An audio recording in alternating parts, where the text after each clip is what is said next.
नमस्कार. नमस्कार. मी अनंत महाडिये, यशस्वी काउन्सिलिंग सेंटरचा फाउंडर. बरेच लोक विचारतात, जे अनोळखी असतात, ऑनलाईनच्या माध्यमातून किंवा YouTubeच्या माध्यमातून जे लोक कनेक्ट होतात, ते लोक विचारतात की काउन्सिलिंगने खरंच फरक पडतो का? कारण बरेचशा लोकांनी काही ना काही ट्राय करून झालेलं असतं. जसं की कुठून तरी काउन्सिलिंग घेतलेली असते किंवा बरेचसे ट्रेनिंग प्रोग्राम अटेंड केलेले असतात.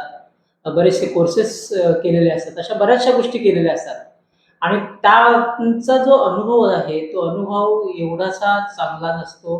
काही जणांचा असतो चांगला, नाही असं नाही. परंतु बऱ्याच जणांचा जो अनुभव आहे, तो चांगला नसतो. जेणेकरून त्यांना असं वाटतं, की नुसतं बोलून किंवा काउन्सिलिंगच्या माध्यमातून काय फरक पडणार एवढा? त्यामुळे आपण म्हणजे मी न सांगता आपण प्रॅक्टिकल अनुभव आपण ऐकूया. काउन्सिलिंगने खरंच फरक पडतो का या विषयावरती थोडीशी चर्चा करूया. आज आपल्यासोबत आहेत एटी कुरिअरचे फाउंडर विजय सावंत सर. नमस्कार सर. नमस्कार. सर आपली थोडक्यात ओळख करून द्याल? मी Vijay Suryakant Sawant, AT cargo and लॉजिस्टिक्सचा फाउंडर. ब्रँडचं नाव आहे एटी कुरिअर. 2002ला मी delivery boy as a delivery boy म्हणून सुरुवात केली होती आणि त्यानंतर आजपर्यंत आम्ही भारतात तसेच विदेशात पार्सलची डोर पिकअप करून डोर डिलिव्हरी करतो.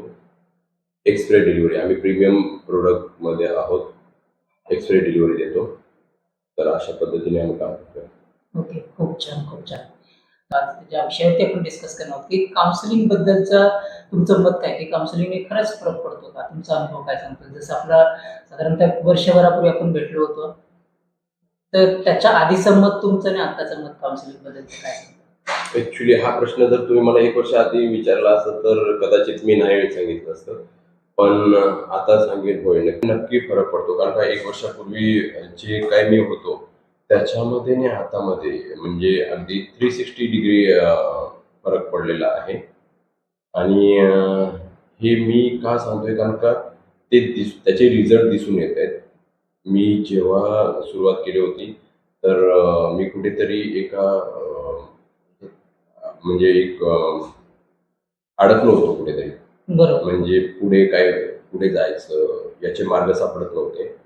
आणि आता जेव्हापासून एक आपलं 6 महिन्याचं काउन्सिलिंग झालं, बरोबर. तेव्हापासून ज्या गोष्टी होत चालल्यात म्हणजे जसं की मी 2018 पासून एका कन्सेप्टवरती काम करतोय. बरं. आणि ते आता म्हणजे हे म्हणजे एवढं अगदी इझिली चाललंय.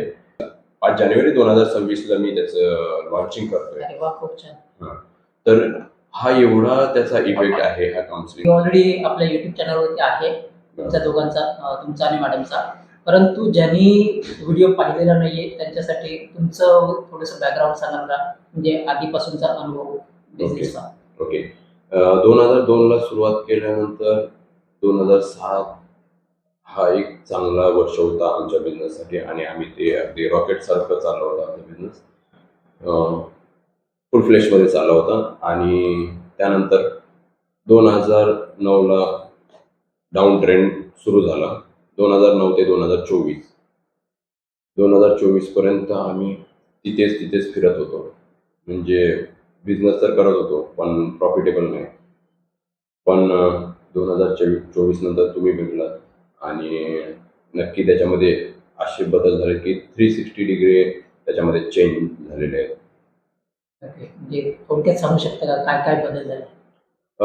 नक्की म्हणजे मी ॲक्च्युली आधी जो बिझनेस करत होतो, जो मी 2007 मध्ये बिझनेस केला होता. एका महिन्यामध्ये काहीतरी 13 लाखाचं टर्नओव्हर झालेलं.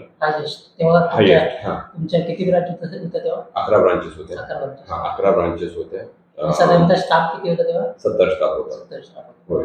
आणि मुंबईमध्ये 9 ब्रांचेस, दिल्लीमध्ये आणि पुण्यामध्ये अशा 11 ब्रांचेस होत्या. पण त्यानंतर जो पण डाऊन ट्रेंड चालला होता, कधीच एवढा हायेस्ट हे टर्नओव्हर झाला नव्हता. म्हणजे त्यानंतर या मागच्या जुलैमध्ये आम्ही पहिल्यांदा 10 लाखाचं टर्नओव्हर केलं. म्हणजे हा बदल. बरोबर. खूप छान, खूप छान. तर म्हणजे आता सध्या तुम्ही कुठल्या प्रोजेक्टवरती काम करताय काय? ॲक्च्युली हा बदल तेच आहे की जसं की मी एका 2018 पासून एका प्रोजेक्टवरती काम करतोय. कुरिअर इंडस्ट्रीमध्ये एक कन्सेप्ट आहे. तर त्या कन्सेप्टवरती काम करतोय आणि त्याच्यामध्ये पण बऱ्याच सॉफ्टवेअर कंपनी चेंज झाल्या. योग्य माणसं सापडत नव्हती, योग्य दिशा सापडत नव्हती. तर आता एवढे बदल झालेले आहेत, की 5 जानेवारी 2026ला आम्ही ते लॉन्च करतोय. म्हणजे इथपर्यंत बदल आहेत आणि हे फक्त सांगण्यापुरते नाहीत, ऑटोमॅटिकली होत चाललेत ह्या गोष्टी. तर हे खूप म्हणजे मिरॅकल आहे.